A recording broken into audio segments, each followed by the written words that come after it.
క్రీస్తునందున్న ప్రియులకు ప్రేమతో వందనాలు తెలియజేస్తున్నాను. డిసెంబర్ నెల 29వ తేదీ 2024. ఈరోజు దేవుడు మనకు చేస్తున్న వాగ్దానం ఏమిటనగా, కీర్తనల గ్రంథము 112వ కీర్తన 6వ చరణం. నీతిమంతులు నిత్యము జ్ఞాపకములో ఉందురు. ఆమేన్. నా ప్రియమైన సహోదరి సహోదరులారా, ఈ లోకంలో జీవిస్తున్న మనమందరము కూడా కుటుంబాలుగా, సమాజముగా, సంఘముగా జీవిస్తూ ఉన్నాం. కుటుంబంగా జీవిస్తున్న మనకు ఎన్నో అవసరాలు, ఎన్నో అక్కరలు. వాటి కొరకు ఉదయం లేచింది మొదలు రాత్రి పడుకునేదాకా ఎన్నో రకాల పనులను, ప్రయత్నాలను చేస్తూ ఉన్నాం. ప్రియులారా, మన అక్కరలో, మన అవసరతలలో, మన పనులలో, మన ప్రయాణాలలో దేవుడు మనలను జ్ఞాపకం చేసుకోవాలి అంటే మనము నీతిమంతులమై ఉండాలి. దేవుడు జ్ఞాపకం చేసుకుంటే ఏమవుతుంది? అవును, ఆయన జ్ఞాపకాలలో మనం ఉన్నట్లయితే ఈ లోకంలో మనము పడే ప్రయాస వ్యర్థము కాకుండా, మనము చేసిన కష్టము నష్టముగా మారకుండా, మన కష్టార్జితము పరలోపాలు కాకుండా దేవుడు దానిని కాపాడుతాడు. దేవునికి మహిమ కలుగును గాక. అంత మాత్రమే కాదు ప్రియులారా, దావీదు గారు అన్నట్లు, నేను చిన్నవాడనై ఉంటిని, ఇప్పుడు పెద్దవాడనై ఉన్నాను.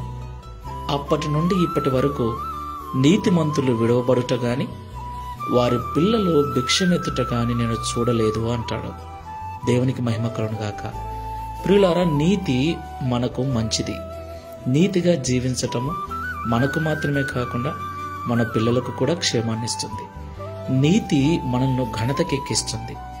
నీతి దేవుని జ్ఞాపకాలలో మనల్ని ఉంచుతుంది. ఎవరు మర్చిపోయినా దేవుడు మనల్ని మరవక మనకు నిత్యము సహాయం చేస్తూ నడిపిస్తాడు. ప్రార్థన చేసుకుందాం. శాశ్వతమైన ప్రేమతో మమ్మల్ని ప్రేమిస్తున్న తండ్రి, నీకు స్తోత్రాలు చెల్లిస్తూ ఉన్నాం. తండ్రి, దినాలు గడిచే కొలది, సంవత్సరాలు గడిచే కొలది మనుషులు మమ్మల్ని మర్చిపోవచ్చు.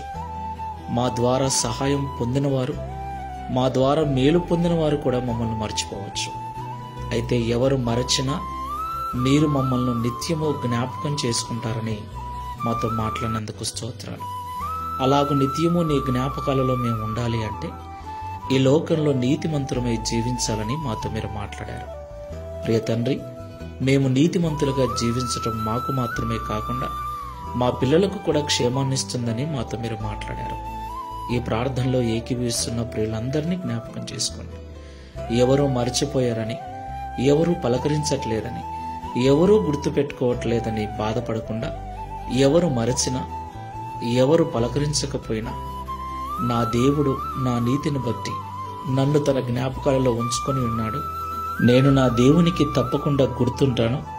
ఆయన నా ప్రతి అవసరము తీరుస్తాడన్న నమ్మకముతో, విశ్వాసముతో నీతి ప్రవర్తన గలవారై ఉండుటకు సహాయం చేయమని, తద్వారా ఈ దిన వాగ్దానమును మా అందరి జీవితంలో నెరవేర్చి నీ నామమును మహిమపరచుకొనమని యేసు క్రీస్తు వారి నామములో ప్రార్థించి వేడుకుంటున్నాము తండ్రి.